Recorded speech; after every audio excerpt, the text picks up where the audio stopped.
Good evening, everybody. Welcome to our Be a Councillor event for Haringey Council. I'm Zina Etheridge. I'm the Chief Executive of the Council. I'm really pleased to be joined this evening by Councillor Parai Ahmet, who is the Leader of the Council, Councillor Corley Harrison, who is the Leader of the Opposition, Councillor Adamu, Councillor Palmer and Councillor Opoku. And all of those councillors will be telling you a little bit more about what being a councillor involves. I'm going to start off by telling you a bit about the borough and a bit about the council and a little bit about what a councillor does. But then you'll get much more of a flavour from all of those councillors talking about why they became a councillor and what they do. And then we'll have plenty of time for Q&A and hopefully it's obvious through the Facebook Live event how you raise those questions. You put those questions into the chat and then I will put them to the panel of councillors. And then we've got a little bit of time at the end for some of the more technical information from Dan Paul and Fiona Alderman, who will be just going through some of the kind of technicalities of how you actually stand as a councillor. So I hope it proves a useful event if you are interested in being a councillor. So just to start off, Haringey, and I'm sure anybody who's joining this event who's got an interest in being a councillor in Haringey knows all about Haringey, but it is an amazing place. It's a very diverse borough. There are about 180 languages spoken in Haringey in a population of about 170,000. And that's one of the reasons why we were very keen to do this event, because we're keen to make sure that there are councillors from or democratic representatives from as many of our communities as possible. Haringey is divided currently into 19 wards. The ward is kind of an administrative unit of the borough, but each of those wards is represented by 3 councillors at the moment. All of that changes in May next year when we move to a larger number of wards. So we'll have 21 wards, but some of those wards will be represented by 2 members and some will be represented by 3 members. There'll be 6 wards which are represented by 2 members. And that's to make sure that the number of electors to each councillor is approximately the same in all areas of the borough. So a little bit about what the council does.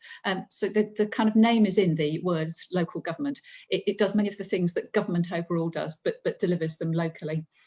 We deliver many hundreds of services.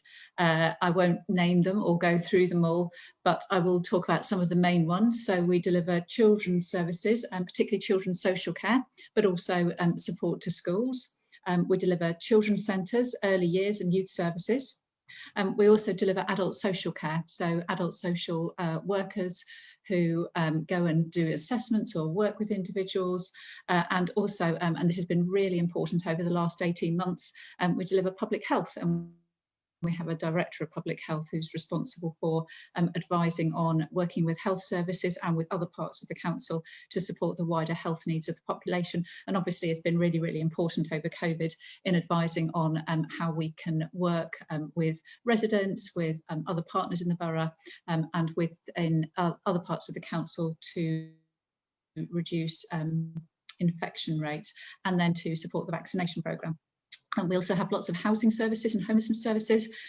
Council housing is actually managed by our arm's length management organisation, Homes for Haringey, but we do lots of work with people who become homeless to give them advice, to support them into housing or to place them into housing where we have a duty to them. We also have maintenance of local roads and pavements. We look after parks and open spaces. We work with the police to help the community remain safe. We have a duty specifically to work with our communities to promote community cohesion with the local planning authority. We provide support to businesses, we provide libraries, and that's just a few things. There are loads and loads of other things that we do. So almost anything that somebody could be interested in, some part of the council is involved in. Drainage is a particular topic of conversation at the moment because of the local floods that we've had more recently.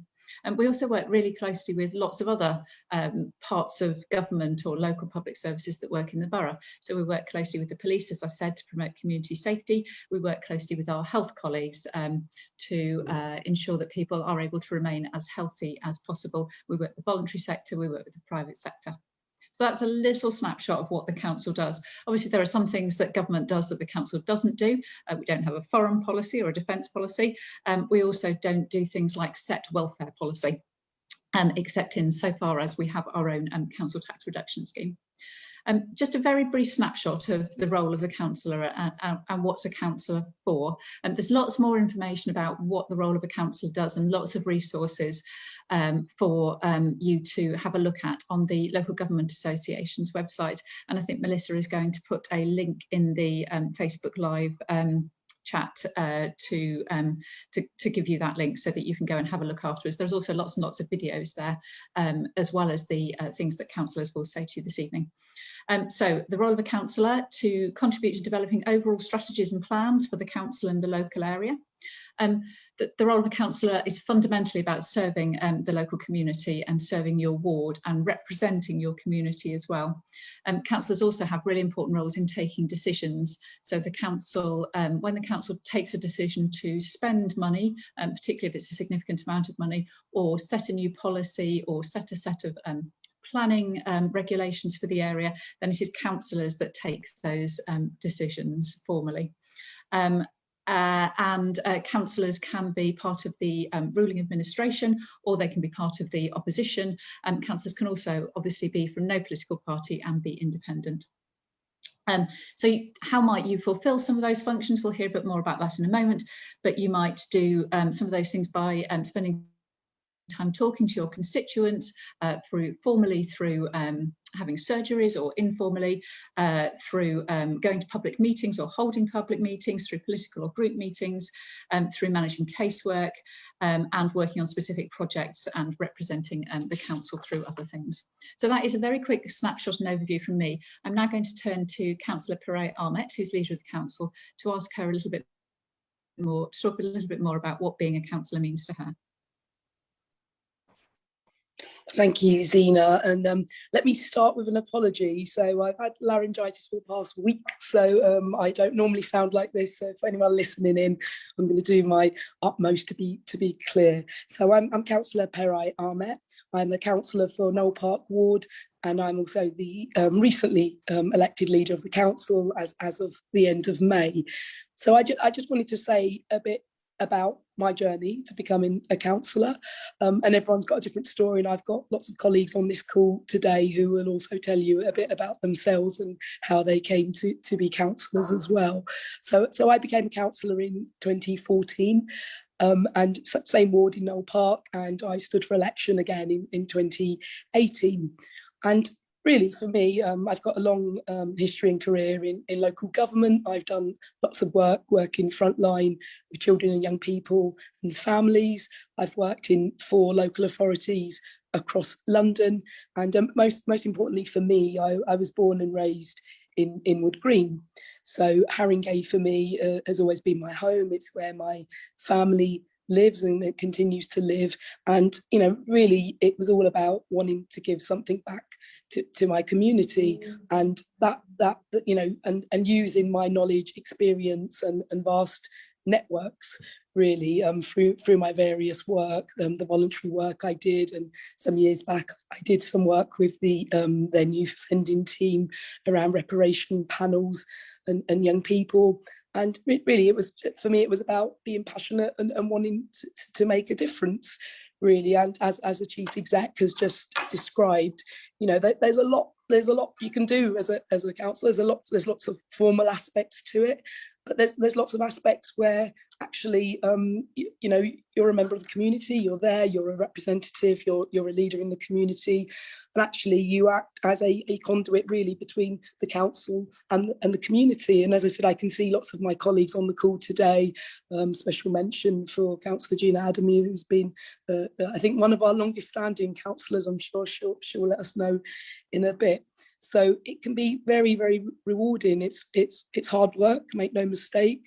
At certain points, you know, so for example, over the last few weeks, we've had a series of floods, as many of you will have noticed and perhaps experienced. And a lot of what we do as ward councillors, and for myself as leader, is see how we respond to such incidents, make sure that, you know, we are communicating with our residents and also learning lessons from such things as well. So it can be utterly rewarding, you know, and depending on your area of interest, as Zina outlined, There's everything from environmental services, children's services, adult services, finance. You can really get involved in whatever area you choose to. So I mean, let me just finish off by saying, I mean, we're really keen to encourage more women.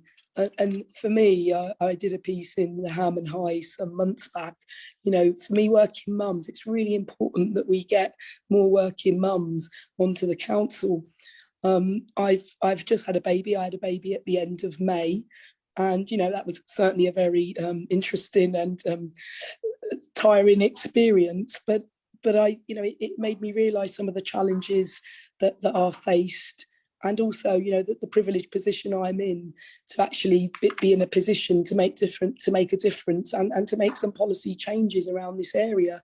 And at the start of the municipal year, one of the areas I announced as a focus is early years and how we deal with our early years under fives area.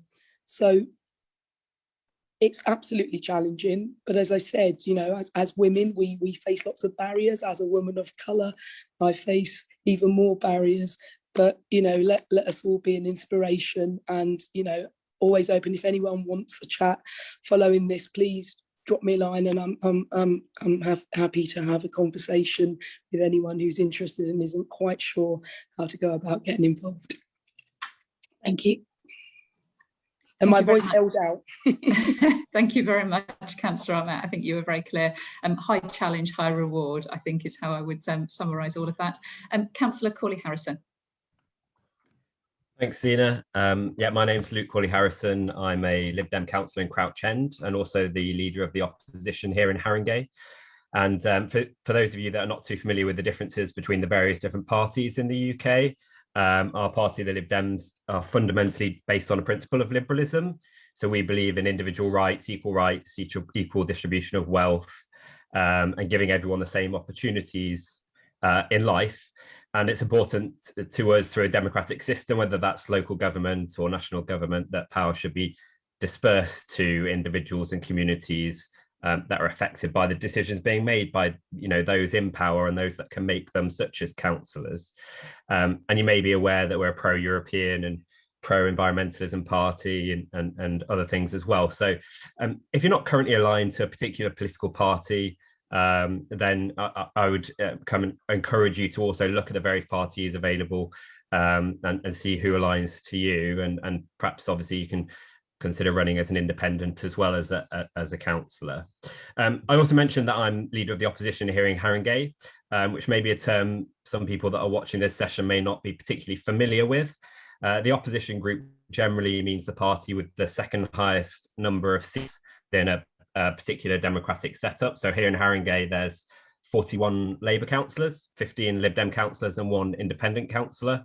And so by virtue of being the elected leader of the Lib Dem group in Haringey, which is the second largest group, I'm also the leader of the opposition.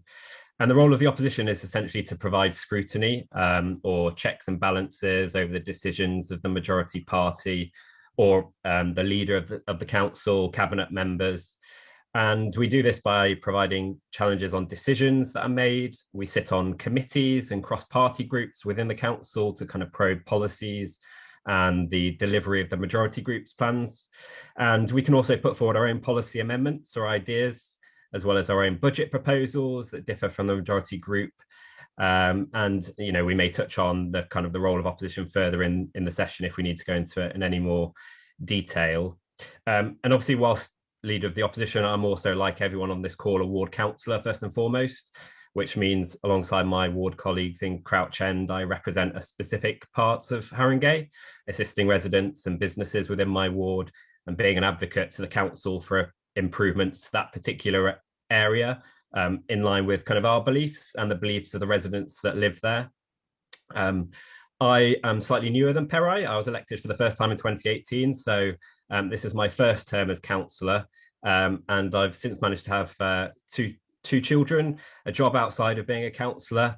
So it has been challenging, particularly being a ward councillor in a party that's not the kind of the main one running the council, but it is incredibly rewarding for all of that work. So I would certainly encourage anyone to really think hard about it if they are wanting to become a counsellor, because it really is something that is worth doing. Primarily for me, I decided to run as a counsellor because I was a resident of Crouch End as well, and I wanted kind of better for the area that I lived in. And I think that's probably why a lot of people want to become counsellors for the areas they kind of live or work. They just simply want to kind of see improvements be made and make kind of their little part of this world a slightly better place. Hopefully I've done that since 2018, and hopefully I'll continue to do so. Thanks, Zina. Thank you very much, Councillor Corley-Harrison. It's really impressive how many members pack in managing, having young children and taking a full part in the council as well. I'm now going to pass on to Councillor Zina Adamu. As the leader mentioned, Councillor Adamu has very many years of experience as a councillor, and I know from talking to her previously about being a councillor, she's incredibly passionate about it and about the community leadership aspects of it. So, Councillor Adamu, can I turn to you? Thank you, Zina. Hello, everybody. My name is Zina Adamu, and I'm a councillor for Haringey ward.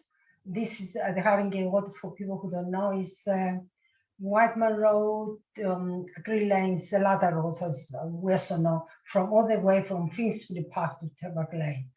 I was asked to say something about why I decided to stand for council. I always been interested in politics, in fact, from the time I was a young teenager. And I became active in my ward and quite early. I live in my ward as well. I live in Haringey ward, as well as being a councillor there. I was asked by my ward a couple of times before to stand, but to be honest with you, I never had the confidence. I felt that, I'm Greek Cypriot. When my parents came to Britain, I was a young teenager at the time, and I thought people like me don't go on the council. But I was always very opinionated, always speak in my word, always, and I soon realized that the council didn't have enough women, especially didn't have enough women councillors from ethnic minorities. Women like me, basically. I was a working mom, 3 children. I was working full time. I was also doing, believe it or not, a course at college when I decided to stand for the council. And I think that gave me a little bit more confidence being at college to do that. Eventually, I agreed. I first stood for the council in 1990 for the first time. And I have to say, I was very privileged to win with a very large majority. And but it was quite a shock. I remember walking the first time in the chamber, and I don't think I realized at the time I was walking backwards.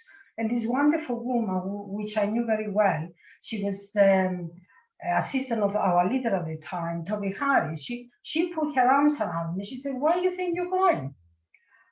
The room was full of men. It was very few women. Very few women. And I think without realizing, I was so overwhelmed by that, I was walking backwards.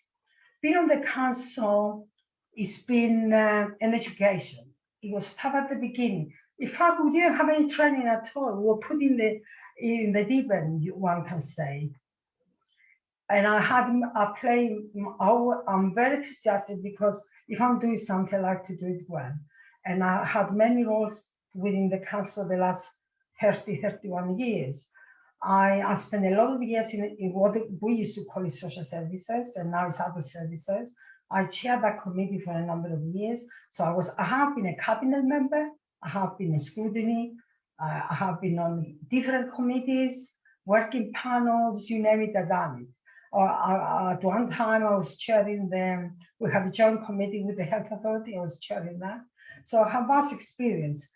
I have seen a lot of differences, changes, I should say. We have, it's been very tough in a council because we have to make very difficult decisions. With budget cuts, we have constantly, from the government, our job has become very difficult. We always trying to defend frontline services, because that's what we're there for. We are labor counsellors. We care about the work, about the people that need us most, the children at risk, older people, disabilities. So we always try to save and those services when we're looking at costs, but it has been difficult. But for me, the most rewarding job I do is a casework. I have to say that. I'm very passionate about the casework. Is where we have surgery, where people, well, they used to come and see us. The last year and a half has been difficult because of the virus. And people have been sending emails and telephone calls. But I found it extremely difficult because what with the people I see, I get people in my surgery that don't speak a lot of English, they don't have laptops, they don't know how to use the social media, they don't know how to send emails. And so they come to see me. And for those people, it has been very difficult. But we found a way around it. They ring me, they put things through my door, letters and stuff through my, I ring them and I tell them what it is, I explain it, because I do fill a lot of forms for people who cannot do it themselves. So sometimes they come to the door, they stand a bit further away from me, and I fill the forms in, put it in a bag and give it to them. I found a way of dealing with it, but it's been very difficult. I think one of the best things is when we make a difference in people's lives. And I like to say that I have done. I have anything you can imagine, mental health, put people in residential homes, or care packages if they need assessment. I make sure I let our officers know about it and make sure they go and assess them. There isn't any environmental issues. There isn't anything that I haven't done with it. And for me, that's the best job we can do.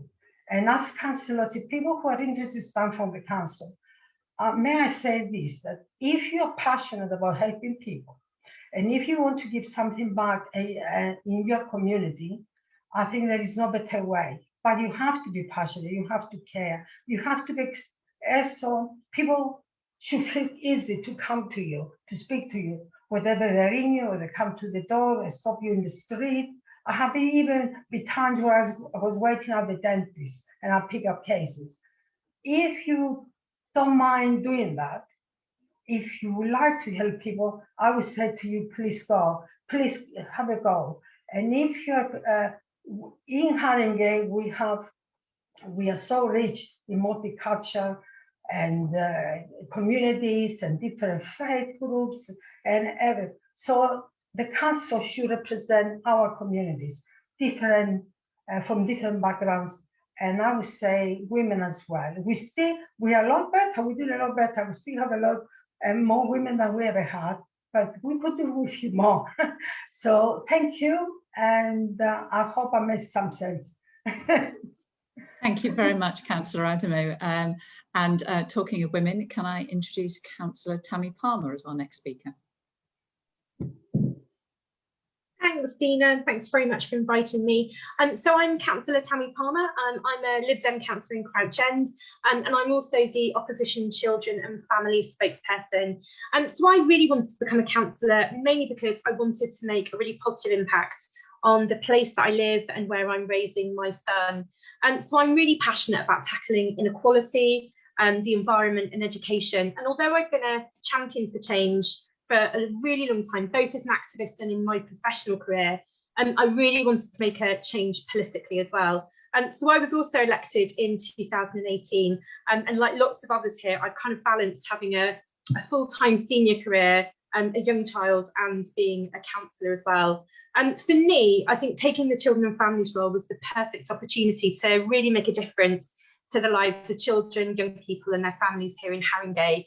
And I think I see the role of Children's Scrutiny Panel as being really vital.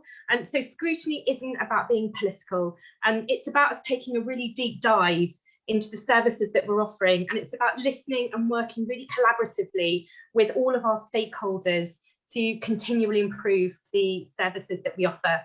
And I think one of the other really important aspects of council life for me is being a corporate parent. So not a lot of people outside of the council really know very much about this, but it's really, really important for me personally. So I spent all of my childhood in foster care, and often it's really hard to find role models or to make an impact. So having people with lived experience on that corporate committee has been really, really amazing, and being able to listen to our looked after young people. So just last week, actually, I had the pleasure of hearing two of our care leaders talking about their experiences of going to Oxbridge universities. So it's great to hear them. It's great to get their feedback. And being a corporate parent is probably the thing that I'm the most proud of doing. I think it can be really hard actually as an opposition councillor sometimes to see how you can really make those big changes happen, because ultimately you're not in power. But I'm really proud to have put forward motions on things like putting school streets into place across the borough, and to have supported the inclusive education motion, and to have spoken on the recent women's safety motion.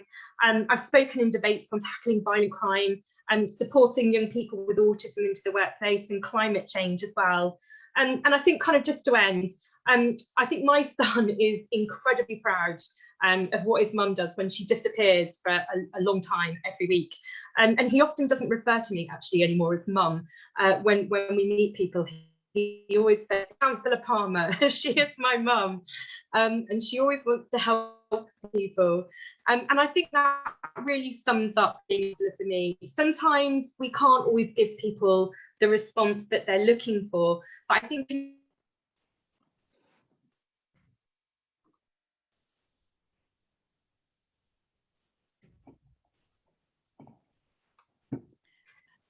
have we lost Councillor Palmer, or is it me that's lost? No, she's frozen. Okay, so I think Councillor Palmer was winding up anyway. So I'm going to move on to Councillor Felicia Apoku for our last slot from the council before we move on to Q&A. Thank you, Zina, and good evening, everybody. So as Zina said, my name is Felicia Apoku. I'm a ward councillor for Bruce Grove Ward. I've been a councillor now, this is my second term. So like Harry, I've been a councillor since 2014. And I thought it would be interesting to tell you what motivated me to be a councillor.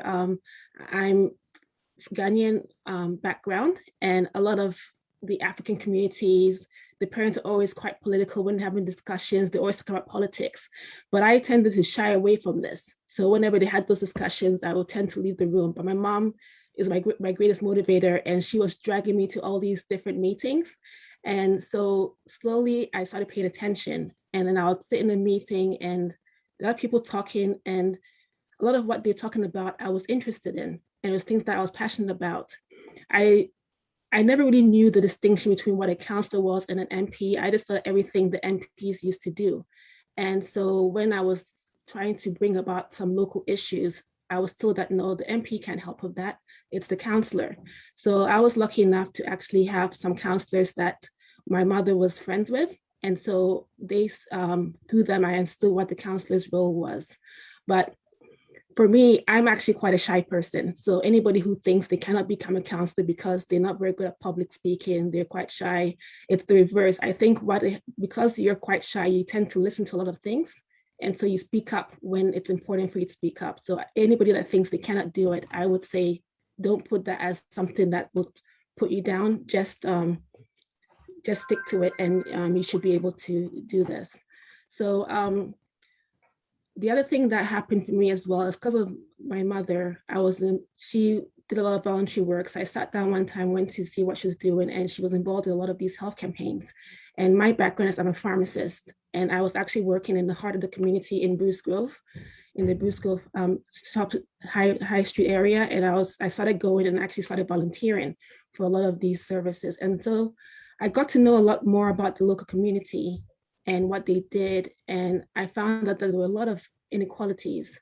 And as Zina mentioned, you had a lot of people that had difficulties in communicating. They couldn't fill out forms, they couldn't do certain things. So they would now come to me and I would help them in the pharmacy and other things, I'd help be an advocate for them. So that's how I got there. And then eventually I went to a meeting to find out more about the council, similar to this event that was happening. And I just thought, let me just give it a go. I didn't think I'd be selected. I didn't think I would actually be elected. So to my surprise, I actually ended up being a councillor in Bruce Grove Ward and representing the people. And when I first became a councillor, I actually chaired the area forum. We don't have that anymore, but it was one that had to do with Bruce Grove and West Green Road. And that actually helped me as well learn more about the community. Because even though we're in Haringey, I live in Tottenham, I'm a councillor for Tottenham, every ward has different issues. So by actually being in the area committee, I actually found that even though you're in Bruce Grove, you go to West Green, they have other issues that they have. So you're able to help residents in that way as well. I now chair the standards committee, and the standards committee basically is responsible for recommending changes to the council's constitution, like their rules, as well as making sure that this councillors live up to a particular standard as well. So I chair that committee. As a councillor, you sit on various different committees as well. So right now, like Tammy, I sit on the corporate parenting committee, and you also have other outside bodies that you sit on. So I'm also part of the Mark Field project management committee as well. So you get to know a lot of people. And in your role as councillor, as Zina mentioned at the beginning, you can work in the community side. So we do a lot of things with the residents, with the police, and just try to make changes in that way. And what do I enjoy most about being a councillor? It's actually working with and collaborating with residents. I think that's what I enjoy the most. And just before the pandemic, one thing that we did as ward councillors in Bruce Grove is we work quite closely with the residents and the primary school itself. And we have a mural in the ward itself that was designed by the pupils of Bruce Grove Primary School, and just seeing them be so excited about something that they've designed and put on the wall, that was really made my day when we saw that we're able to help them achieve those things. So that's what I enjoyed the most about being a councillor, is actually, digging in and working really hard and working with the residents. The thing that could be quite frustrating at times is not being able to always help, because sometimes things take time sometimes. So I think it's that you try your best, but because the council doesn't have a lot of resources, because of cuts to the government, we can't always make the changes that we want, but we still do persevere and we do try and do the best that we can. And I think the pandemic has shown just so much what the officers themselves can do. So I want to thank Zina, you and colleagues as well, for everything that you've done as well in the pandemic. I know sometimes a lot of work that you do is quite tireless, but to thank you as well. And that's where I'm going to end right now. Thank you very much, Councillor Opoku. I really appreciate it. We've got some questions that have been submitted. Some of them pre-submitted, some of them have been submitted in the chat. So I'm going to go through some of those, and I'm just going to, because there's a few questions and I want to get through as many as we can, I'm going to call on a couple of councillors for each question. So the first question I'm going to ask, and I'm going to start off with Councillor Palmer, because unfortunately the system threw her out. So I'm going to give her the opportunity to answer the question first, and I had anything else that she was going to say. So Councillor Palmer, the question it was, why be a councillor in Haringey, and what's special about Haringey? Wow, that's an amazing question. Thank you. And sorry for my screen freezing. Technology is just against us sometimes, isn't it? So I think actually what I was going to end with is the perfect answer to this question.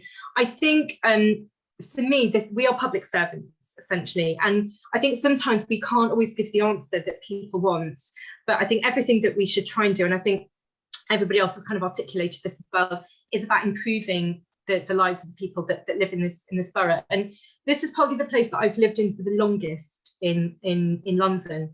It's my home. It's where my son was born. It's where all of his friends are. It's where all of my friends are. And I think it's a really special place. And I've lived in quite a few boroughs in London, and nowhere has quite kind of felt like home, like Haringey. And unlike Councillor Ahmed, I wasn't born here. I don't have kind of roots here, but I kind of feel so strongly connected to it. I think probably having a kid here and kind of him growing up here has kind of made me feel really rooted here. And I think the more you become part of Haringey, the more you love it, the more entrenched you become in kind of everything that we're doing, and you learn about everything that's going on and some of the challenges and how we can tackle them. It's just a brilliant place to live and bring up your kid. Thank you, Councillor Palmer. Councillor Adamu, since you've been the councillor for the longest in Haringey, do you want to add anything to that? My parents came to London in 1960, and they bought a house in 1968-69 in Good Green. So I've been living in Haringey ever since then, 69. And I have 3 children here. They went to school. I have grandchildren. I've got 4 beautiful grandchildren, and they all went to school. As most of my life has been in Haringey.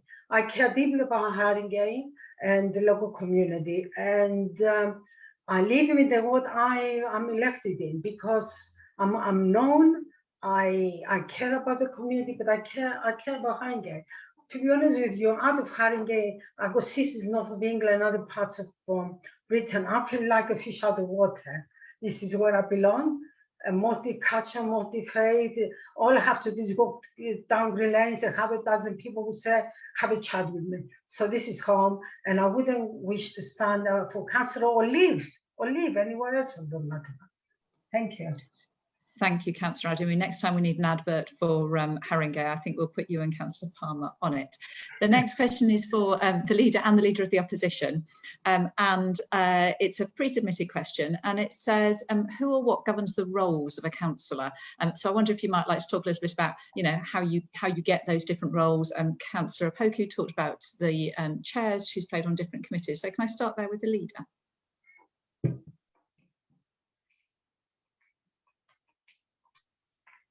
In terms of different roles on the council, so there's a constitution, and from that there's different committees, and there's the cabinet. Obviously, there's the leader. That's myself. So depending on the role, some roles. So we're the majority group. You've heard a bit about the politics tonight. So I'm the leader of the Labour group, and because we're the majority group, I'm therefore the leader of the council.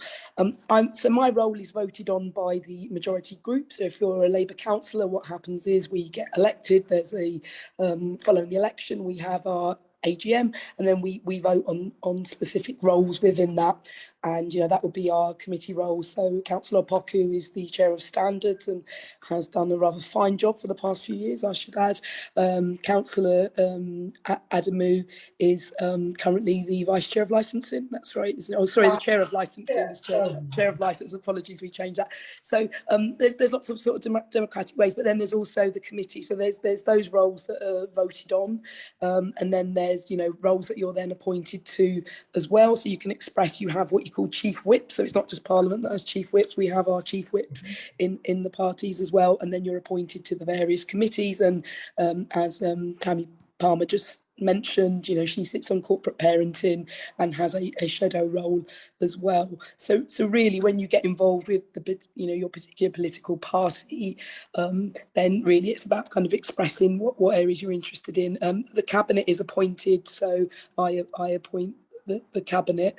I'm voted on by the majority group, so he's the deputy, but I appoint the cabinet. So a bit of a mixture. Some are appointments, some are elected by the various groups. Thank you, Councillor. I'll make Councillor Colley-Harrison. Do you want to add anything to that? I was just going to say that you may see in other boroughs they have slightly different setups. That's because there's not necessarily like a one-size-fits-all setup for local government. So we have a cabinet and leader model here, which is effectively a group of 11 as it stands at the moment. I think members of the majority group, 10, is it, Parry? Make the decisions based on a series of portfolio roles. There's other models. For example, there's the mayor model, which I think is Hackney has, where the mayor of the borough has much more of a powerful role, and it's less of a ceremonial role, which we have here with our mayor's role. And then there's a committee system which is kind of the third option, which some other boroughs have in London as well, I believe, where the committees make the decisions rather than individual members.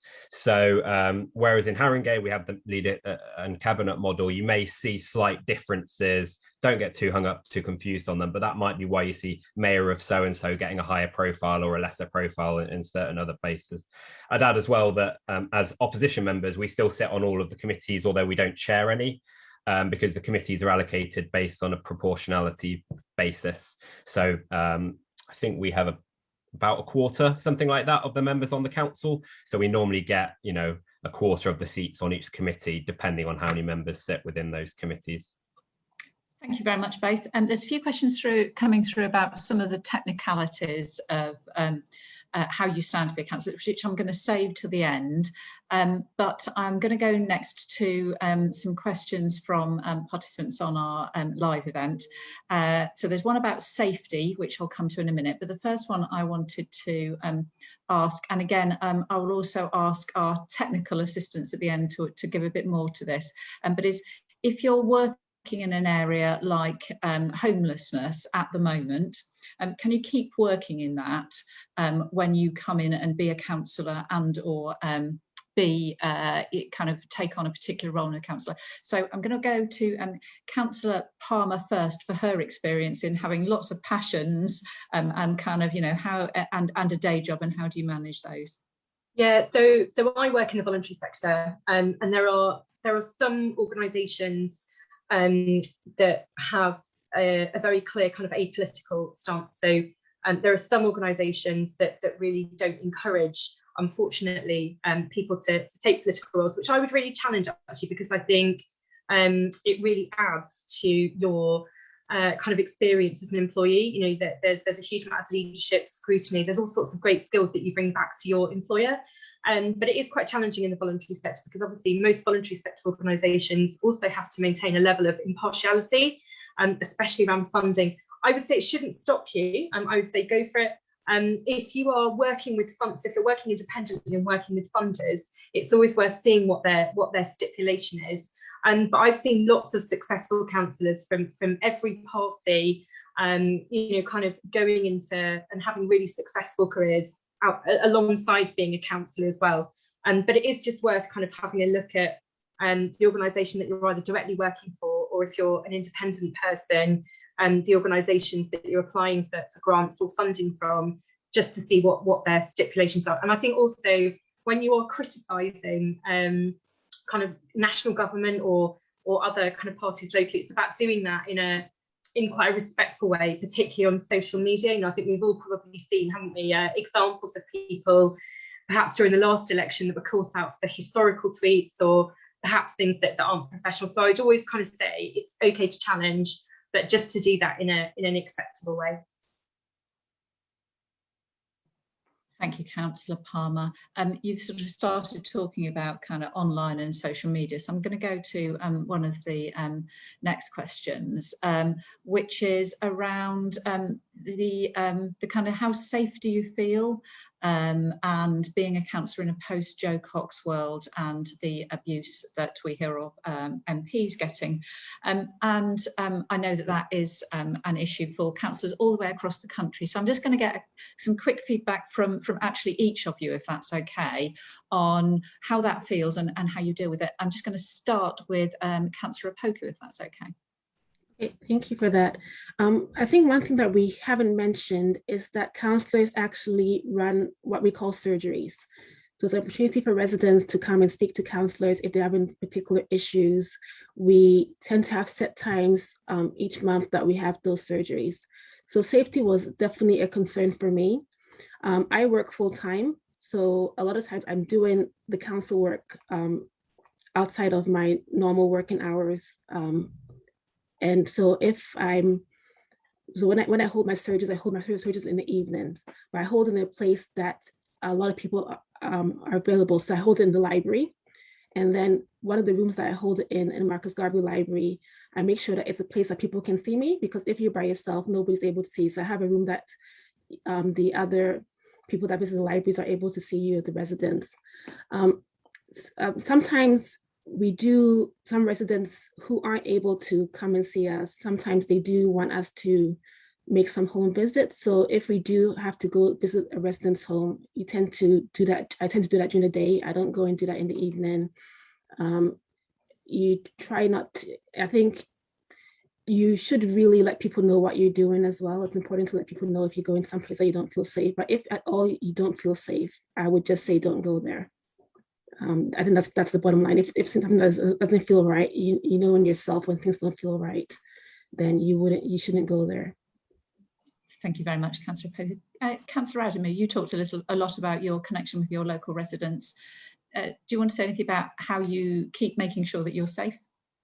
Well, to be honest, I personally never felt I was in danger, to be honest with you, but because I used to get a lot of people coming to my surgery. I used to walk in and they'd be sitting there waiting for me.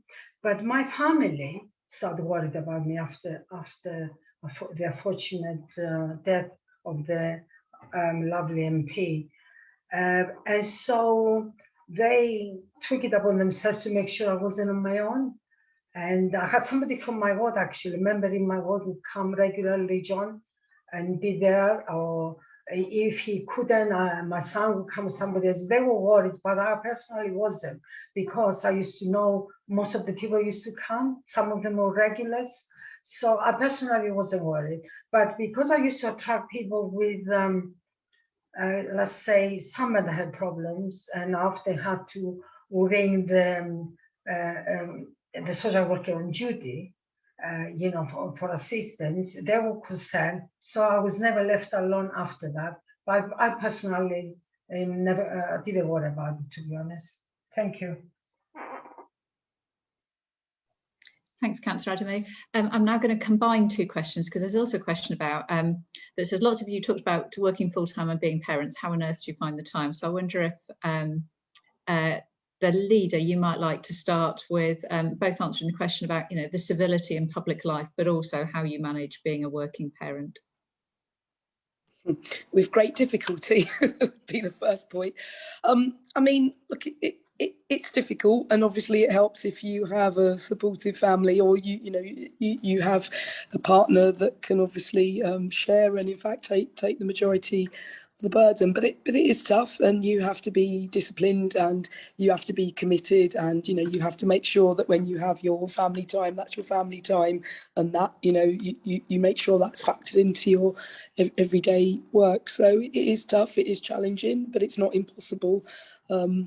And as I said, having good networks around you is absolutely vital and important. And for me, I guess it's it's cheating, but I had my baby at the end of May, and it was during lockdown. So me and my partner was on furlough, so it was probably a very different experience to some people who had babies outside of that, where it might have been tougher, where the partners went back to work quicker. So in some ways, as I said, it was easier in some ways, because then we had online meetings and I was able to access. And I think then there's that whole question around accessibility, and I think in the new world, which we're now calling it, where we're having more and more hybrid meetings. Of course, official meetings do have to take place in person, but we're having more and more hybrid meetings when it comes to non-decision making, and that accessibility, I believe, makes it easier for those who perhaps do have caring responsibilities.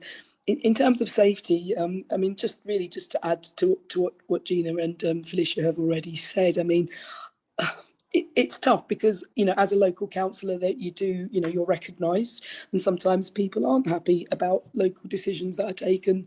And sometimes, there's hard decisions that are taken that affect their family and their lives, because that's the nature of the work we do as a council.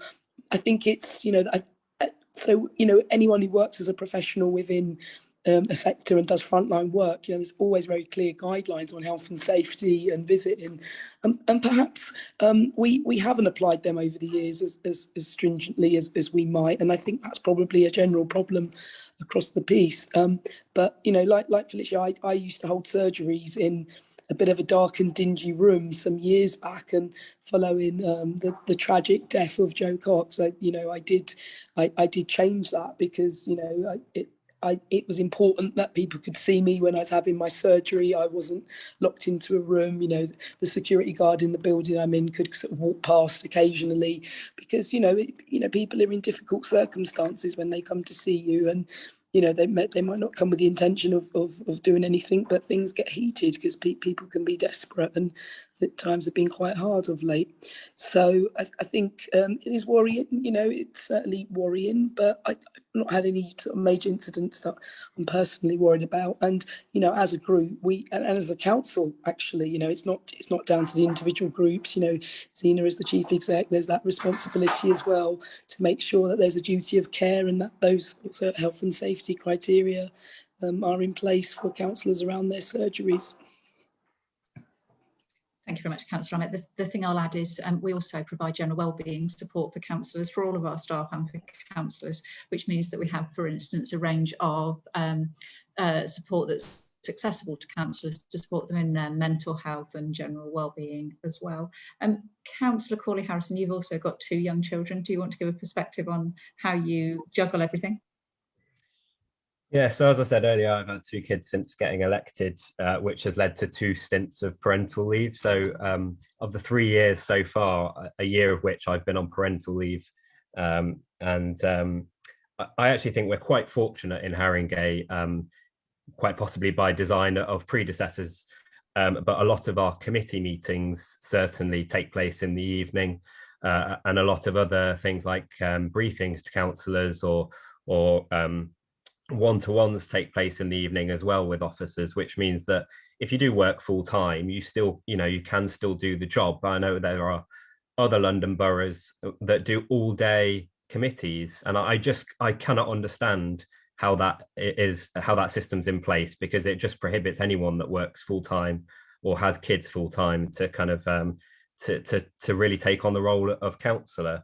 I mean, my second kid I had during lockdown, like Harrow, so things were a little bit easier. A lot of the meetings have been remote, although we're back to committees in person. But for my daughter, the first time round, I used to drag her to the council all the time for council meetings, and sit her in the corner and put a bottle of milk in her mouth and discuss policies and various other things. And I'm sure some officers were fed up with it, and some officers loved it. But that, that's life, isn't it? I mean, any workplace should have that flexibility, to be honest. And if a council can't do that, then really we should be questioning that. Luckily they can. There are some improvements that could be made for me personally as a man that's bringing a child in, I think, but that's just internal stuff, and perhaps that will change post lockdown.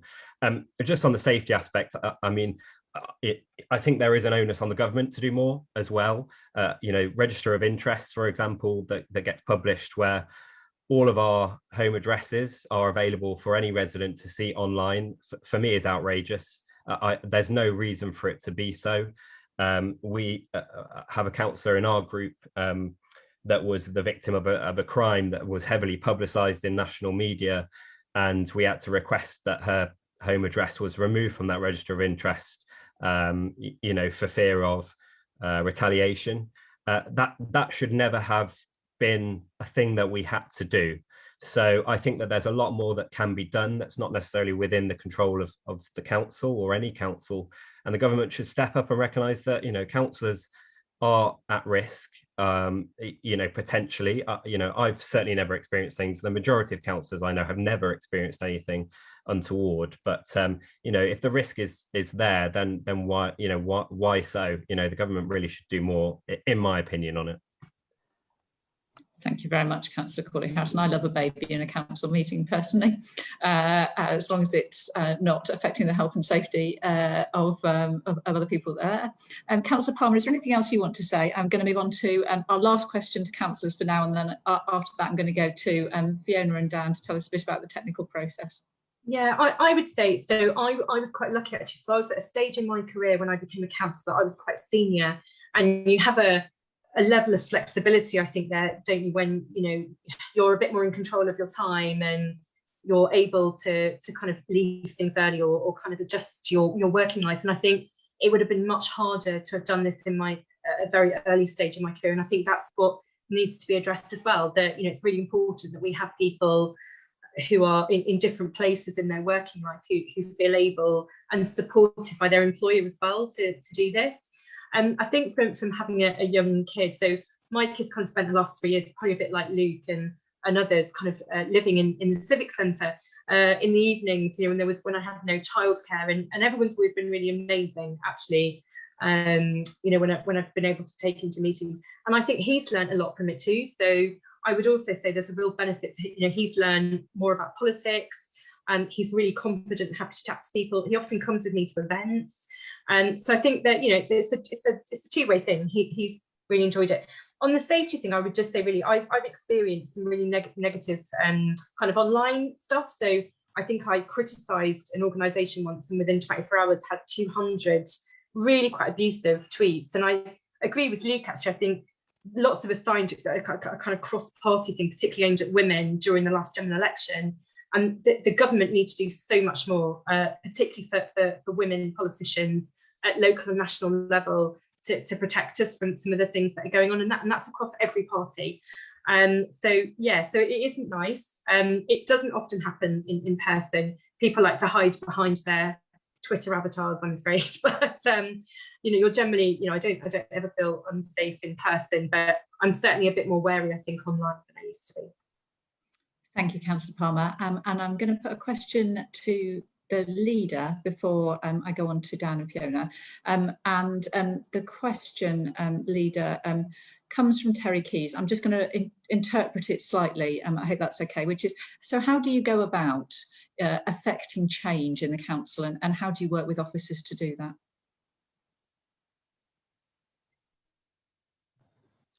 I think you have to start with clear priorities.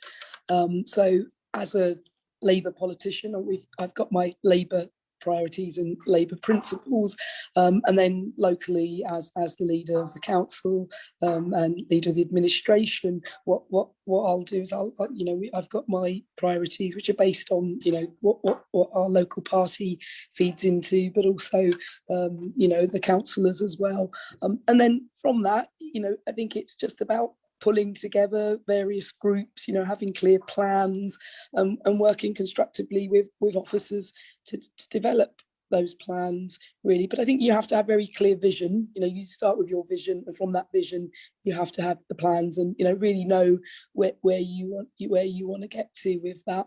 And, you know, just I mean, for example, I can give a really solid example. So obviously we've had a series of floods over the past couple of weeks, and there's been lots going on, as lots of the councillors on this call know. And this afternoon, myself and the chief exec, you know, pulled together a series of officers from across the council to have a series of meetings as to how we'll approach this, both reactively and also long term. So I think, you know, it's the political leadership working hand in hand with the officer corps to take forward the priorities and deliver for the residents of Haringey. Thank you very much, Leader. Brilliant explanation. I'm just going to bring in Dan, Paul and Fiona Alderman. They can introduce their roles when they speak. First of all, to give you a little bit of information about how does the electoral roll nomination process for the next local government elections work, and then a little bit about the support available to you as a local councillor should you choose to stand and stand successfully. So I think I'm going to go to Dan first. Yes, thank you very much, Zina. My name's Dan Paul. I'm a Deputy Returning Officer. And that means I assist the returning officer, Zina, in delivering the process of the election. So I'm just going to talk a little bit about the process. Before I do, the most important thing that I want to say is that my electoral services team and I are here to help you as candidates through this process. So there's a lot of laws that cover this and some very specific requirements. And you need to make sure that you comply with those. But my team are here to help you. So as far as the law allows, we will help you get yourself validly nominated for election. So I'm just going to run through a few things. There are some qualifications that you need to meet if you're going to be a candidate in a local government election. The next local government election is the first Thursday in May 2022.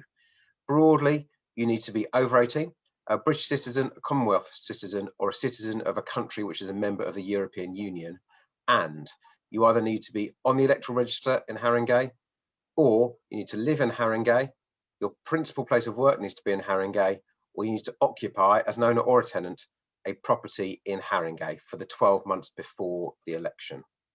There are some disqualifications to be a candidate. So for instance, you can't be a candidate if you're bankrupt, if you have a criminal conviction which has led to a significant prison term. If you work for Haringey Council, you can't be a candidate for Haringey. And if, going back to a previous question, if you hold what is called a politically restricted post with another council, you can't be a councillor in Haringey. If you work for another council and want to know if your post is politically restricted, ask your employer. They will be able to tell you. There aren't that many posts that are politically restricted, but if you have one, you can't be a councillor in Haringey. What will it cost you to stand in the election? The answer to that is nothing. There are no deposits required for a local government election, so you are free to stand and there is no cost. There are two broad ways that you can stand for an election. You can either stand as a political candidate for a political party, and you've heard from a lot of councillors here this evening who are members of the Labour Party and the Liberal Democrat Party. If you want to stand as a political party candidate, then you need to contact that political party and go through their selection process, and they will help you with that. The advantage of that when you get to the nomination process is that they are highly likely to appoint an election agent to help you with the nomination process. It is slightly more complicated to be nominated if you're a party candidate because you need authorisation letters from the party concerned, but you will have an election agent who will be experienced, appointed by the party, and who will help you with that. The other way is an independent candidate. If you want to stand as an independent candidate, obviously you don't need any authorisation from the parties concerned because you'll be independent and not representing a political party. If you want to stand as an independent candidate, my suggestion would be that you look at the Electoral Commission website, electoralcommission.org.uk, and that will help you with how to stand as an independent candidate. Now, the process for standing as a candidate starts at the end of March, beginning of April next year, with you filling out a nomination form. Now, the nomination forms are available on the Electoral Commission website, or they'll be available from my team in early March 2022, and we can provide contact details to anyone that needs contact details for those teams. You don't need to send in your nomination on a form that we provide, but it really helps me and my team if you do, and it helps you get all of the information that you need to be on the form if you use one of the formats that we've provided. But like I say, it's not compulsory to use the forms that we provide, so long as you give the correct information. One of the most important things about standing as a candidate is that you need to get 10 other people to agree that you should stand as a candidate, and all of those people need to be on the electoral register for the ward in which you want to stand. As Zina mentioned, Haringey will have 21 wards, 57 councillors, and you need to find 10 people in that ward who agree that you should be a candidate, and that will be for you to do, but we will provide you, as nominations start, upon request, a copy of the electoral register for that ward, so you will know who is registered to vote in that ward. The last thing I want to say on process is that the deadlines are absolutely clear and set out in law, and my plea to anyone wanting to stand to be elected is to come and talk to us early. If you bring us a nomination form well before the deadline and say, I'm not sure what to put in this box, I'm not sure what to put in this box, we will help you do it. If you bring us a nomination form 2 minutes before the deadline, then there is nothing we can do other than take the form, and it will either be accepted or rejected based on what you've put on the form. So please allow yourself enough time at the end of March, beginning of April, to get the forms, understand them, get the 10 electors to support your nomination, and fill out the forms right with our help. If you give us a chance to help you, we'll be able to do so. If you arrive even half a minute after the deadline, we will not take the form. My analogy is always, if you arrive at the station 30 seconds after the train has left, then you've missed it. And it is the same with these processes, I'm afraid. You absolutely need to do things on time, but we will help you to do so if you come to us early and give us enough time to help you. And I think that's what I want to say, Zina. Thank you very much. Thank you, Dan. I'm just going to ask you one of the questions from the chat quickly before you disappear, which is, can I stand to be a councillor if I work in a Haringey school? You need to be not employed by the local authority. So that will depend on what type of school you work in. If you work in a maintained school, then you're employed by the council, and the answer is no. If you work in an academy school, then as long as your post is not politically restricted, then the answer could be yes. So that's, I realise that's a yes and if, or a no and a but. But if you're considering standing for election, please contact us and give us all of the facts, and we will help you work out whether you can stand for election or not. Brilliant. So please do email the electoral services team, and they'll be able to help answer that question in a bit more detail with a bit more facts behind it. Last of all, over to Fiona Alderman. Good evening, everyone. I'm Fiona Alderman. I'm the council's borough solicitor and the council's monitoring officer, and sort of on a practical basis, I head up the team of democratic services who councillors work very closely with. So I'm just going to run through what sort of support that we provide for councillors should you get elected. So broadly speaking, we provide induction and training. We provide access to space in the council offices, which can include, a room for members. We also provide office equipment such as a mobile phone, laptop and printer. Councillors get access to media and general communications advice to help them with their council functions, and there can also be access to research support.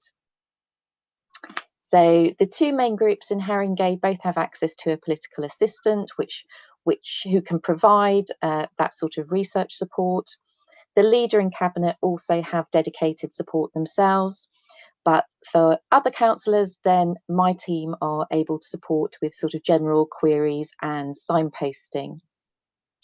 So in terms of the training that we provide, we'll let you know where to access information and guidance. You'll receive briefings from officers on key issues. And there's also the opportunity for joint events with officers to formulate strategy and also develop good working relations. Some training may build specific skills like chairing of committee meetings, undertaking scrutiny work, training on media skills, community leadership or influencing. As Zina mentioned, there's also access to support for councillors similar to what we offer our employees through the Employee Assistance Programme. So officers have got a duty to ensure that councillors have access to the information they need in order to make well-informed decisions. So officers do this by producing factual reports, making presentations or arranging visits. So for example, if you were elected and sat on planning committee, then the members of the planning committee will be taken to a site that is subject to a planning application.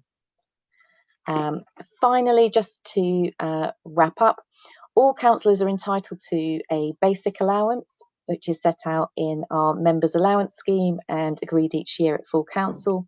Those with additional roles may also receive a special responsibility allowance, which reflects the level of responsibility and the expected time commitment.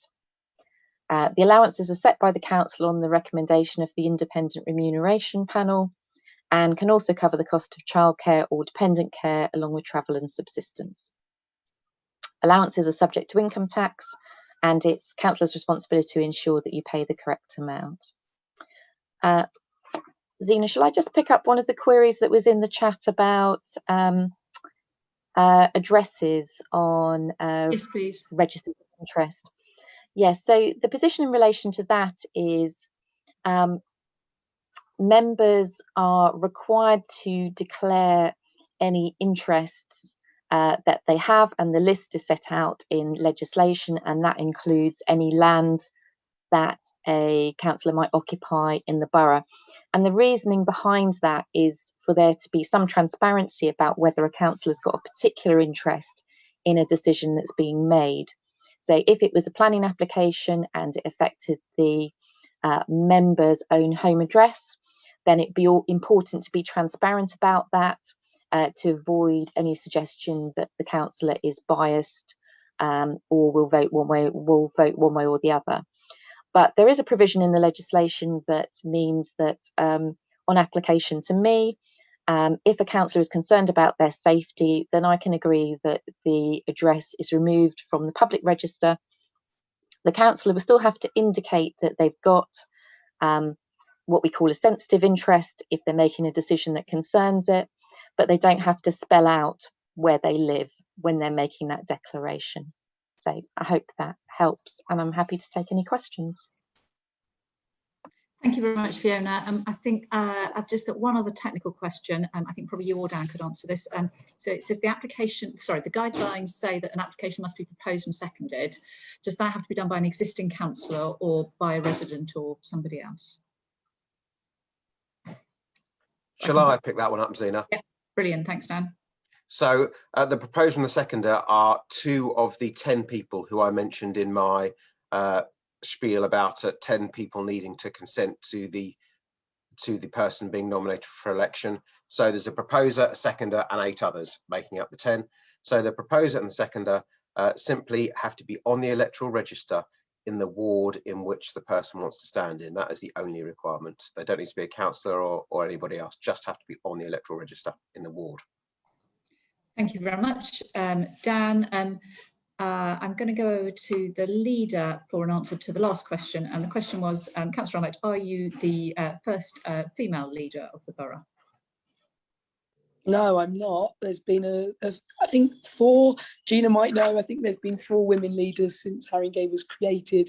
But I am the first woman of colour to be leader of the council.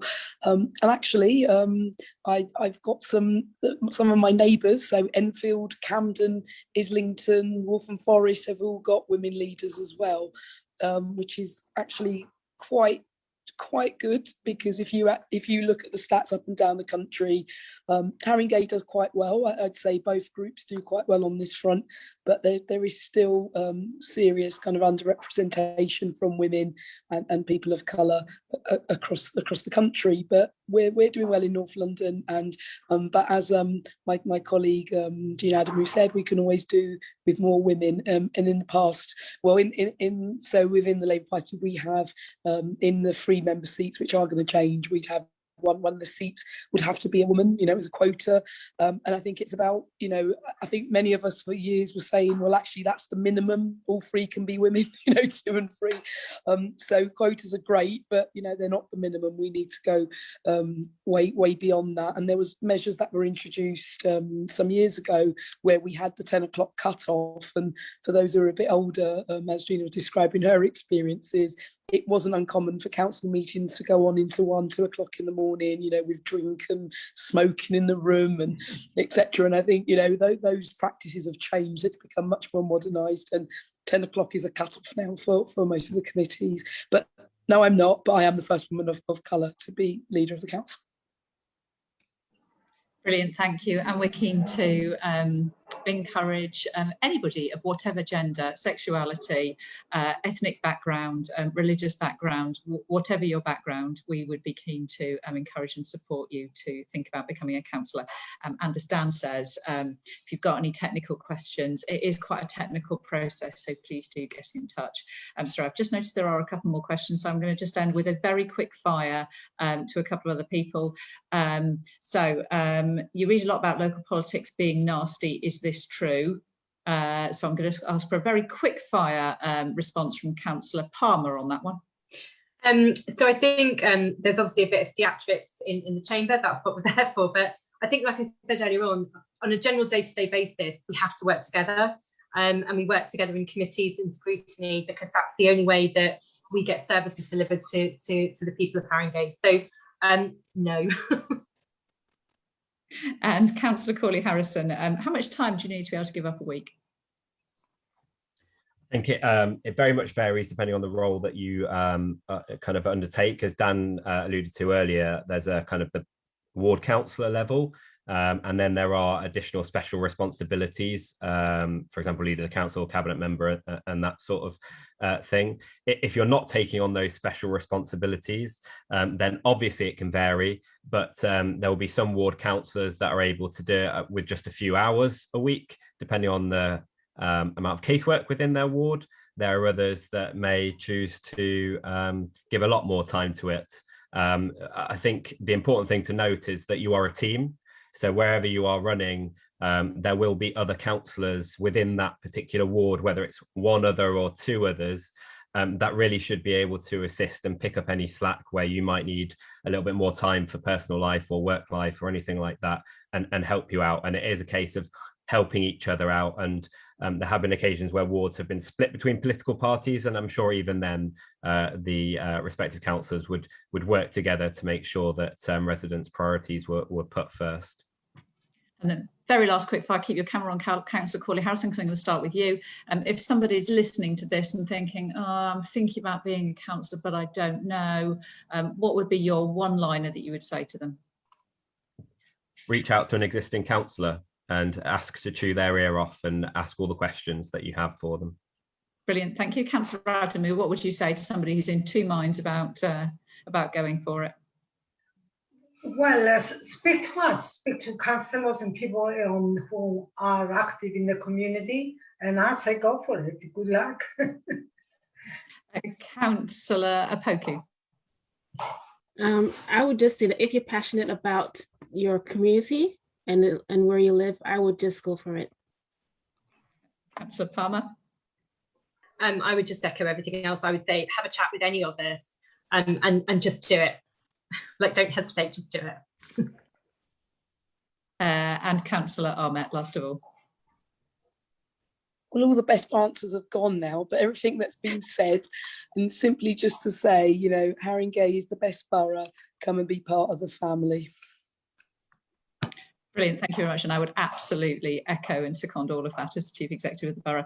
Can I end by saying a huge thank you to councillors who've been here this evening, on top of lots of other meetings as they were already talked about, and also to Dan and Fiona, and an even bigger thanks if you've taken time out of your day to listen this evening and think about starting to be a councillor in Haringey. Please do get in touch if you've got any questions, and we will do our best to answer them. Other than that, I hope everybody has a very good rest of their evening.